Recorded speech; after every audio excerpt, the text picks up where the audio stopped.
This is episode 1 of Case Cracked, JFK Rewound. The purpose of this series is to apply the methods of the historian to the evidence in the JFK assassination. History is a story. Historians tell true stories, or at least they try to. Of course, not all historians are equally adept in making sure that the stories they tell are true. The story of the JFK assassination and the evidence in it has taken the form of thousands of different stories, many of which contradict one another. In the writing of these often divergent stories, professional historians have mostly been absent without leave. Many historians admire JFK, but think that historians should focus on his 1,000 days as president and not his final 12 seconds. They believe the Warren Commission was basically correct, that Lee Harvey Oswald, acting alone, killed President Kennedy. They therefore see little profit in writing about non-mysteries that have already been explained. That makes sense. There are a few historians who have endorsed the idea that more than one gunman was involved. But the fact that there are so few who write about the assassination or think that the issue of who done it is still an open question should tell you where the majority of historians stand.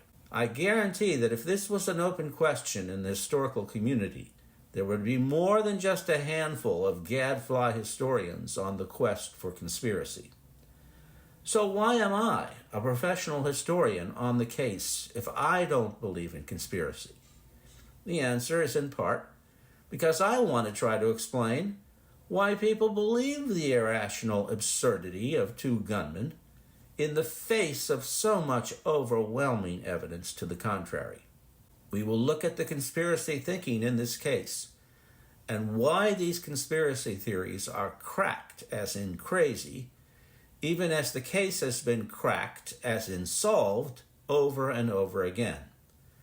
To start with, we have to look at the evidence against Oswald, and the evidence that only Oswald did it. The man who produced by far the greatest evidence against Oswald was Lee Harvey Oswald himself. Oswald was rather a closed, buttoned-up loner who kept his thoughts to himself much of the time. But by his acts we have come to know him and what he did. Consider the evidence that links Oswald, and only Oswald, to JFK's murder. Oswald had purchased an Italian-made Mannlicher Carcano rifle in March of that year, 1963, through a mail order in which he used the pseudonym Alec Heidel. On April 10th, about 2 weeks after receiving the rifle in the mail, Oswald fired a shot at General Edwin Walker, who lived in Dallas, just as Oswald did. Oswald narrowly missed Walker's head. Oswald hurried home and told his wife Marina that he had shot at Walker. This was before the Dallas Morning News reported an attack on Walker the next day. When JFK prepared to come to Dallas in November, the Dallas Morning News reported the motorcade route on November 16th, 6 days before November 22nd, when the assassination occurred. Oswald, a news junkie, surely saw it. The route took JFK right past the building in which Oswald worked, the Texas School Book Depository. On Thursday, November 21st, Oswald asked his co-worker, Buell Frazier, to drive him to the home where Marina was living in the suburb of Irving, home of Mrs. Ruth Payne. Oswald, who did not drive or own a car, typically rode out to Irving with Frazier on Fridays to visit Marina on the weekends. Frazier's sister lived down the street from the Payne home. While Oswald lived in a boarding house in the suburb of Oak Cliff, close to downtown Dallas. But this day, November 21st, one day before the assassination, Oswald told Frazier he was going to the Payne home on a Thursday, which he had never done before, to pick up curtain rods for his rooming house.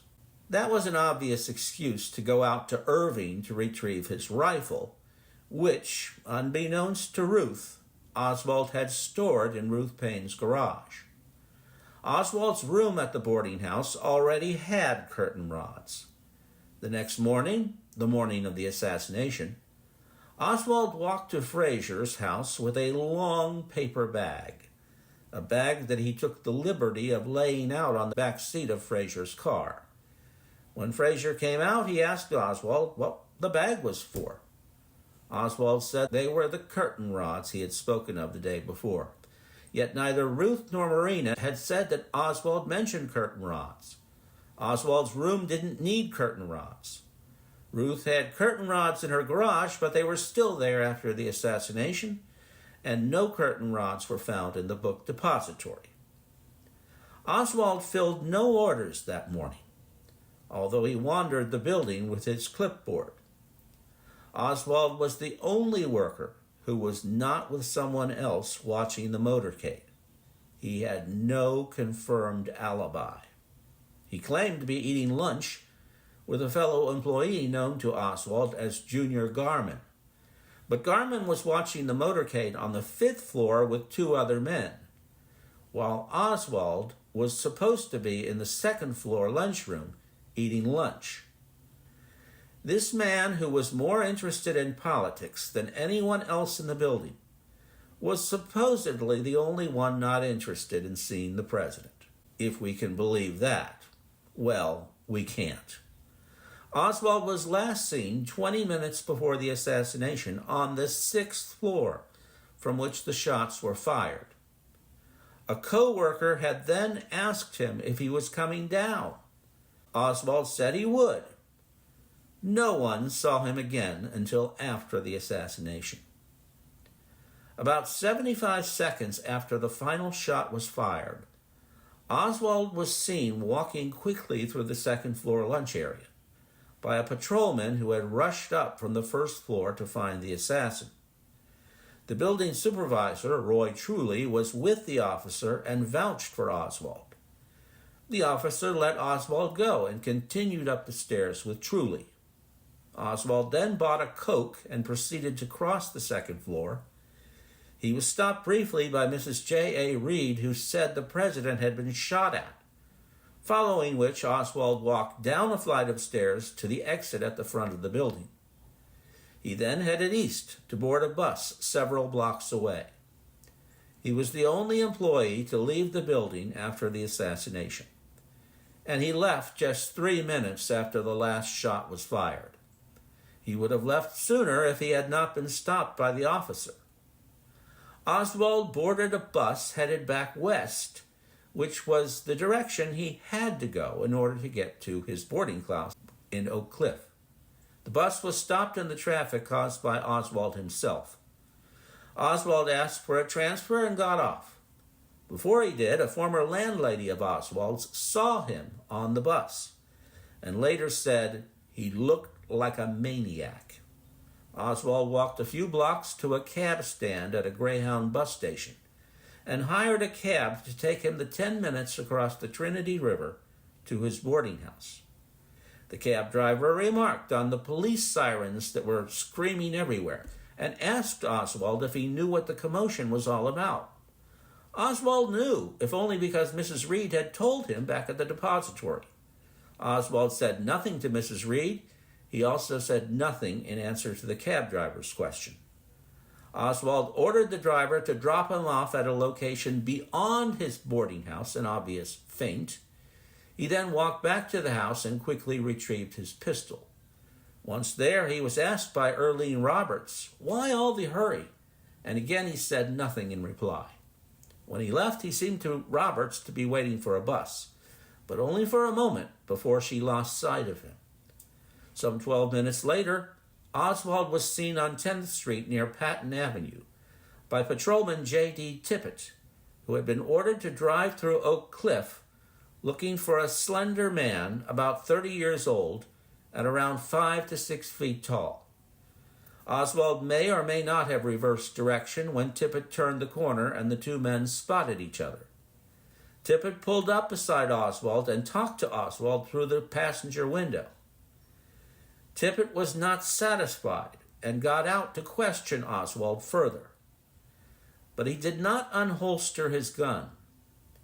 As Tippit approached, Oswald pulled out his gun and fired 4 shots into Tippit. Seconds later, he fired a final shot into Tippit's head. There were 3 eyewitnesses who saw Oswald shoot Tippit, and 4 others saw him with a gun leaving the scene. They all identified Oswald in a lineup later that day. The Tippit killing was the damning evidence of Oswald's guilt. David Bellin called it the Rosetta Stone of the assassination. Just 45 minutes after the assassination, Oswald kills a policeman. Yet many conspiracy theorists don't even mention Tippit, and some don't even mention Oswald, except in passing. What about those who do discuss Oswald? What do they say? They weakly try to say what might explain it if Oswald were innocent. The problem is, there's not a shred of evidence for these what might have happened instead fantasies, whereas all that I have been saying has been documented to a T. Oswald was arrested 30 minutes later, hiding in the Texas Theater. He tried to kill another police officer, but his gun jammed, in the course of which he was heard to say, "Well, it is all over now." There is not a shred of evidence of a second gunman in Dealey Plaza. There were no shells found on the grassy knoll. No suspicious footmarks were found there. Abraham Zapruder and his co-worker, Marilyn Saltzman, who were just a few feet away from the grassy knoll, heard no crashing explosions from that direction. No footmarks were found on the fence line. Much was made about the fact that photographers spotted a policeman running up the grassy knoll, his gun drawn, followed by a crowd of people. Ask yourself this: if you were standing on a sidewalk along Elm Street, or in the grassy area between Elm and Main Street, totally exposed to a gunman in the book depository who might still be there, and who had just fired 3 shots, wouldn't you run to catch up with the police officer too? Especially if others were acting likewise? There was literally nowhere else to run safely than the grassy knoll. None of these people reported seeing a gunman there. If they had seen a gunman, wouldn't they have run in the opposite direction? Some people reported that men in suits displayed Secret Service credentials to them, the implication being that these were the conspirators, since we know there were no Secret Service agents there. But what is more likely is that business professionals watching the motorcade with various ID that they were displaying to demonstrate their innocence were the ones there, and people who saw them but could not hear them simply inferred that they were Secret Service agents. People were scared and doing their best to make sense of a senseless moment. A study of the Zapruder film from 1963 and in the years since confirms that Oswald's 3 shots were sufficient causes for the wounding of John Connally and the killing of President Kennedy. Oswald's first shot missed for one of a variety of simple reasons. The second passed through Kennedy's upper back on a straight diagonal trajectory, exiting Kennedy's throat, leaving a trail of trajectory evidence in Kennedy's suit and tie, and then entered the right back of Connally on a downward trajectory through his thigh. Connally was not sitting directly in front of Kennedy. The timing of the third and last shot has never been in doubt. It struck the right of the president's head from back to front, and the beveling in the skull proves this. There is sufficient evidence that Oswald fired the shot that killed JFK. Occam's razor, the principle of parsimony, says that the simplest explanation is almost always right, and that when you introduce unnecessary complexity into a theory that is already explained by simpler factors, the extra additions are almost certainly wrong. Oswald did not need any help to kill JFK. If only he did, JFK would have survived, because there was no other help present. The ballistic evidence, supplemented by a mountain of other evidence, shows this. We will look at this additional evidence in our next episode. Thank you for watching.